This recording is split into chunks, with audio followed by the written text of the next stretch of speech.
Good morning. I'm having a little trouble with my internet today, but hopefully now it's working. I want to talk about a really important topic today, and that is old beliefs. I never really realized, even though I am a hypnotist, how much your old beliefs really filter everything you say, everything you do, and how old beliefs really keep stimulating and triggering old emotions, old hurts, old fears. Oh my God, it's so good. And it's so good to drink from a real cup. Many people say to me, why do you drink from a straw? And the reason I do it is because I have veneers on my teeth and I don't want them to get stained. So let's get back to old beliefs. I keep on saying how I really need to practice what I preach. And one of the things when people draw trees for me, sometimes I say to them, is you have to separate the facts from the story. And I realized yesterday that I don't really do that. That when I think about certain things in my past, I'm so wrapped up in the story that I believe they're the facts. And when I start to untangle the facts from the story, I realize that the story is no longer serving me.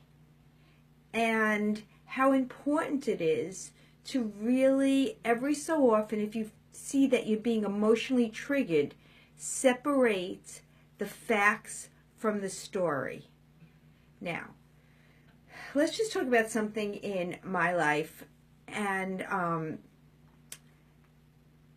I feel like, even though this is on Facebook, I feel like I'm just talking to personal friends. So I just tell personal stories, but I hope that you just take them as stories about me to prove my point and not just use it to like gossip about, oh my God, Janet this and Janet that. So let's get back. So I got divorced when I was really young. The fact is, I got divorced. The fact is, he had an affair with his dental assistant. Those are all facts. The story I added to him is not so nice.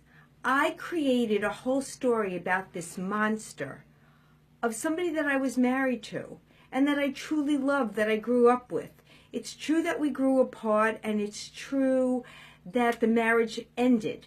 The marriage ended, that's a fact.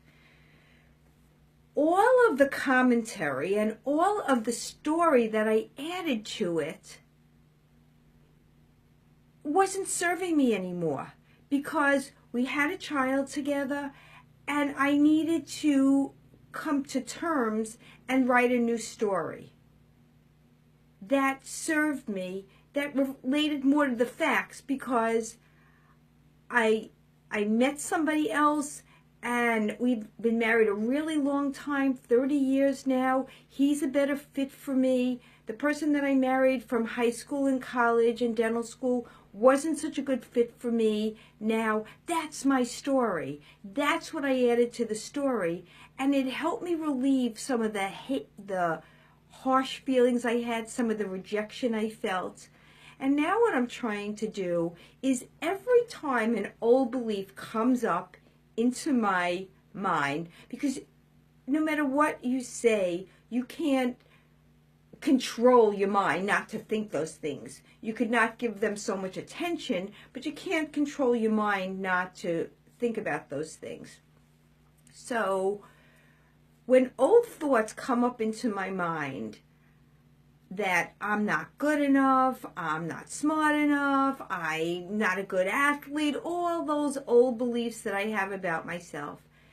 At this moment, what I'm doing is stopping. Just stop and say, that old belief is not saving me right now. It's not the story I want to tell myself over and over and over again. I don't want to be weak anymore. I don't want to be the victim of my own stories. And that's what was happening to me. And I think that it could happen to all of us. So what I'm like learning how to do now is untangle the facts from the story. Take a piece of paper, you fold it in half. On the left side, you put the facts, the logical part, and on the right side is all the emotion and your story. And I realized that even little things, I wrote a whole story for it. I was in 3rd grade when I didn't get picked for some team, but I keep on telling that story. The story doesn't serve me. I'm very, very sensitive. And what I realized is that by telling myself that story over and over and over again, I was just digging it deeper and deeper into my memory so that it could trigger those feelings of not being good enough again. So I started writing out all these old beliefs. It's unbelievable to me how I still believe those stories. They're not true anymore.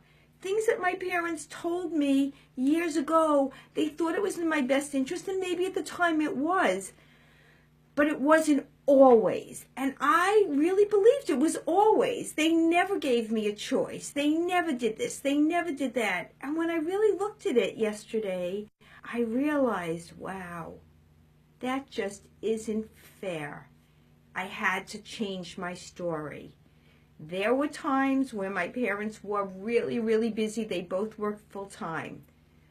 But it's just not true that they always weren't there for me. And now that I'm re-examining those stories, I can end them however I want. I wrote a book already, so now I know I'm an author, and I could make a revision of my life story and just kind of stick more to the facts, because the facts are the facts. And that story that I built was the story from a 7-year-old, from a 10-year-old, from a 20-year-old, from a 30-year-old.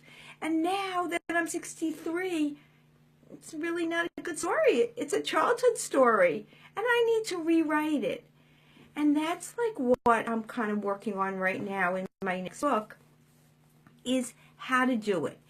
And it's so interesting to me because I feel like so many people say to me, oh my God, I love your coffee time, you're so inspirational. And because I have all this self-doubt, I have all of these issues going on still, I feel like, how can I be inspirational for other people if I don't even practice what I preach? So the reason that I'm telling you this whole thing about beliefs is that I want you to hold me to it. When you hear me going off on something that's an old belief that you know is no longer true about me, I think that you can say, Janet, that's not true about you anymore, to remind me. And I can remind you when I see posts and things that you say about yourself that you think are true. They're not true. Because they were true years ago, but the facts are the facts. No matter what you're going through right now, and we all have challenges, we all have like different things that we're going through.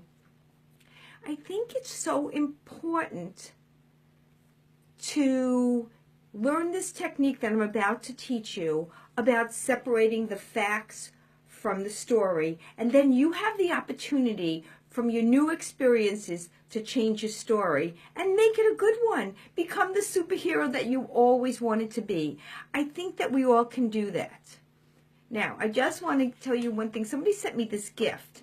It's a box of cards that have like a great smell to it and a beautiful scene. And on the back, each one has a saying. So I decided that every day I would look at like a different saying. And today I picked a card, and the card said, I give thanks each morning knowing that my life is blessed with unconditional love. And I'd like to leave you with that saying, that that's true. We all have unconditional love from somebody, but the most important person that we need unconditional love from is yourself. And I have to be honest, I'm so loving to other people, but sometimes my self-talk, my old beliefs, my mind is so mean. I can't even believe, I would never say it to anybody, but I say it to myself. So I think today enjoy your coffee, and for the rest of the day, try like a little more unconditional love is, because the fact is that you are lovable. That is the fact. We are all really lovable. And I'm not religious, so this is not religious, but God doesn't make junk. God makes each one of us so special. And it's really important that we start celebrating our specialness, our uniqueness, because we're here to make the world a better place. And I think that it really begins with one belief, one story at a time, untangling it so that we can separate the facts from the story that we wrote at the moment that's emotional, that might not be so right anymore, because emotions are at the time. And right now we're past that. So the stories that I wrote when I was in 3rd grade and 4th grade and all that time, the young stories, I still believe them. It's unbelievable to me. The word unbelievable is unbelievable to me that I'm still living those stories about not being good enough. No matter how much I accomplish on the outside, it begins with your inner beliefs. So, enjoy your coffee. Oh my God, this is so good today. It's so cold out here. Have a really good day, and I'll see you tomorrow. Thank you so much for watching. Bye.